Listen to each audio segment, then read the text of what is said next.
নমস্কার বন্ধুরা, আজকের এই গল্পে তোমাদের স্বাগত জানাচ্ছি।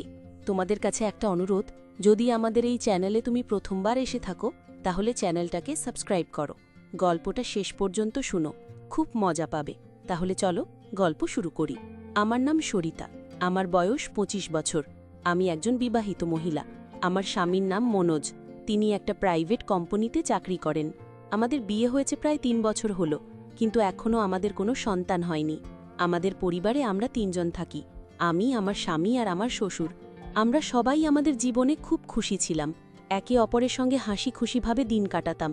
কিন্তু হঠাৎ আমাদের এই সুখের জীবনে কারোর মতো খারাপ নজর লেগে গেল। আসলে কি হয়েছিল জানো? আমার শাশুড়ি একটা দুর্ঘটনায় মারা গিয়েছিলেন। এরপর থেকে আমাদের পুরো বাড়িতে শোকের ছায়া নেমে এসেছিল। শাশুড়ির মৃত্যুর পর আমরা সবাই ভেতর থেকে ভেঙে পড়েছিলাম, যেন আমাদের ওপর দুঃখের পাহাড় ভেঙে পড়েছিল। শাশুড়ি চলে যাওয়ার পর আমার শ্বশুর খুব বেশি দুঃখী হয়ে পড়েছিলেন।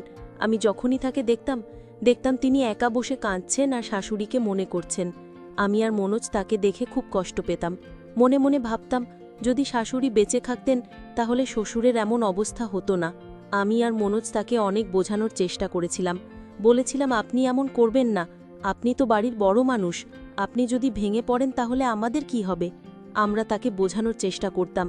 কিছু সময়ের জন্য তিনি ঠিক থাকতেন, কিন্তু আবার একা হলেই আগের মতো হয়ে যেতেন। এভাবে 6 মাস কেটে গেল, কিন্তু শ্বশুরের পক্ষে তার স্ত্রীকে ভোলা খুব কঠিন হয়ে পড়েছিল। তারপর একদিন আমরা ভাবলাম, হয়তো কিছুদিনের জন্য শ্বশুরকে পাটনায় আমার ননদের কাছে পাঠিয়ে দিলে ভালো হয়। ডাক্তারও বলেছিলেন, ঘটনার জায়গা থেকে দূরে গেলে কিছু সময়ের জন্য সেই কথা ভুলে থাকা যায়। তাই শ্বশুর প্রায় 3 মাস কানপুরে ছিলেন।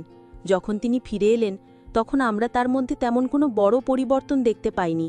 তবে একটা জিনিস আমি লক্ষ্য করেছিলাম, তার আচরণই একটা অদ্ভুত ব্যাপার দেখা দিয়েছিল। আমি দেখেছিলাম তিনি প্রায়ই আমার দিকে অদ্ভুতভাবে তাকিয়ে থাকতেন, কখনো কখনো আমাকে ছোঁয়ার চেষ্টাও করতেন। আমার কাছে এসব খুব অদ্ভুত লাগতে শুরু করেছিল, কারণ এর আগে তিনি কখনো এমন কিছু করেননি। মনে মনে ইচ্ছে হচ্ছিল মনোজকে ফোন করে সব বলে দিই, কিন্তু তারপর ভয় হলো, যদি মনোজ আমার কথায় বিশ্বাস না করে তাহলে আমি কি করব। ভাবলাম হয়তো এটা আমার ভুল বোঝাবুঝি, কিন্তু একদিন তো সীমা ছাড়িয়ে গেল। সেদিন আমি বাথরুমে যাচ্ছিলাম, দেখি শ্বশুর আগে থেকেই ভেতরে আছেন। আমি একটু দাঁড়িয়ে গেলাম, ভাবলাম তিনি একটু পরে বেরিয়ে আসবেন, কিন্তু ভেতর থেকে অদ্ভুত অদ্ভুত আওয়াজ আসছিল। আমি বুঝতে পারছিলাম না তিনি এতক্ষণ ধরে ভেতরে কি করছেন। তাকে ডাকার চেষ্টা করলাম, কিন্তু মনে হয় তিনি শোনেননি। তারপর ভাবলাম তিনি যে কোনো সময় বেরিয়ে আসতে পারেন, তাই আমি আমার ঘরে ফিরে গেলাম। প্রথমে মনে হলো মনোজকে সব বলে দিই, কিন্তু আবার সেই ভয়ে যদি সে আমার কথা না মানে, এই ভেবে আমি সারা রাত জেগে রইলাম। ঘুমই এলো না, ভেতরে ভেতরে খুব অস্থির লাগছিল। কয়েকদিন ধরে যা যা হচ্ছিল সবই খুব অদ্ভুত মনে হচ্ছিল। রাতে মনোজ আমাকে ভালোবাসতে চাইল, কিন্তু আমি বললাম আজ আমার মন ভালো নেই। এই বলে মুখ ফিরিয়ে শুয়ে পড়লাম। সারা রাত জেগে কেটে গেল। পরদিন সকালে মনোজকে শহরের বাইরে কাজে যেতে হলো। একটা মিটিংয়ের জন্য সে 6 দিনের জন্য যাচ্ছিল। আমি তার ব্যাগ গুছিয়ে দিলাম, টিফিনও বানিয়ে দিলাম। কিছুক্ষণ পর সে কাজে বেরিয়ে গেল। এখন বাড়িতে শুধু আমি আর শ্বশুর ছিলাম।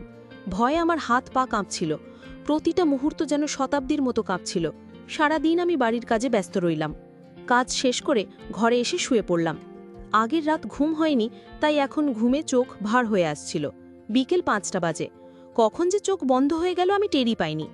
সাধারণত আমি শাড়ি পরি, কিন্তু গরমের জন্য কয়েকদিন ধরে সালোয়ার কুর্তি পরছিলাম। আমার শরীর তখন ঘামে ভিজে গিয়েছিল। আমি পাখার নিচে শুয়েছিলাম। প্রায় 1.5 ঘন্টা পর আমার মনে হলো কেউ আমাকে অদ্ভুতভাবে ছুঁচ্ছে। প্রথমে ভাবলাম স্বপ্ন দেখছি, মনে হচ্ছিল হয়তো মনোজের সঙ্গে আছি। কিন্তু হঠাৎ ঘুম ভেঙে গেল। ধটফট করে উঠে বসলাম। কাপড় ঠিক করতে করতে দেখি শ্বশুর আমার পাশে বসে আছেন। তাকে দেখে আমি চমকে গেলাম। জিজ্ঞেস করলাম, বাবুজি কি হয়েছে? আমার কাছে কিছু দরকার ছিল? শ্বশুর বললেন, বৌমা, আমার চা খেতে ইচ্ছে করছিল। তোমাকে অনেকবার ডেকেছি, তুমি শোনোনি, তাই আমি নিজেই তোমার ঘরে চলে এলাম। দেখলাম তুমি আরামে ঘুমোচ্ছ। ভাবলাম ঘুমন্ত বৌমাকে জাগিয়ে কি হবে, আমি নিজেই চা বানিয়ে নিই। আর তুমি জেগে গেলে তোমাকে বলতে এলাম। তার কথা শুনে আমি বুঝলাম তিনি কোনো খারাপ উদ্দেশ্য নিয়ে আসেননি। আমি তাড়াহুড়ো করে বিছানা থেকে নামলাম। আমার বুকটা ধটফট করছিল। দুপাট্টা মাথায় দিয়ে বললাম, বাবুজি, আপনি আপনার ঘরে যান, আমি চা নিয়ে আসছি। আমার কথা শুনে তিনি একটু মন খারাপ করলেন, চুপচাপ নিজের ঘরে চলে গেলেন। প্রায় 15-20 মিনিট পর আমি 1 কাপ চা নিয়ে তার ঘরে গেলাম। দেখলাম তিনি হয়তো তোয়ালে জড়িয়েই ঘুলিয়ে পড়েছিলেন। দরজায় হালকা ধাক্কা দিলাম, দেখি দরজা আগে থেকেই খোলা, শ্বশুর বনিয়ান পরে ঘুমাচ্ছেন। এই অবস্থা দেখে আমার খুব রাগ হলো, তবু কিছু বললাম না। চা দিয়ে কিচেনে ফিরে এলাম। প্রায় 1.5 ঘন্টা পর তিনি কিচেনে এসে বললেন, বৌমা, একটু তেল গরম করে আমার ঘরে নিয়ে এসো, আমার মাথা আর শরীরে একটু মালিশ করে দাও। এবার আমার মনে হলো তার নিয়ত ভালো নয়, কিন্তু আমার কাছে কোনো প্রমাণ ছিল না। কিছুক্ষণ পর আমি তেল গরম করে তার ঘরে নিয়ে গেলাম। বললাম, বাবুজি, এই নিন তেল, আপনি নিজেই লাগিয়ে নিন, আমার আজ অনেক কাজ আছে, কাপড়ও ধুতে হবে। তিনি বললেন, বৌমা, মাথায় আমি নিজে লাগিয়ে নেব, কিন্তু পিঠে আমার হাত পৌঁছায় না, তুমি পিঠে মালিশ করে দাও। এই বলে তিনি বিছানায় উপুট হয়ে শুজে পড়লেন। সকাল থেকে আমার তার ওপর খুব রাগ হচ্ছিল, তবু আমি তার পিঠে মালিশ শুরু করলাম। প্রায় 10 মিনিট পর তিনি পাশ ফিরে বললেন, বৌমা, তোমার হাত তো খারাপ হয়ে গেছে, তাহলে একটু পেটেও মালিশ করে দাও। আমি না চাইতেও তার সব কথা মানছিলাম। 2 হাতে তার মালিশ করছিলাম। মনে মনে ভাবছিলাম, যদি শাশুড়ি বেঁচে থাকতেন তাহলে আমাকে এসব করতে হতো না।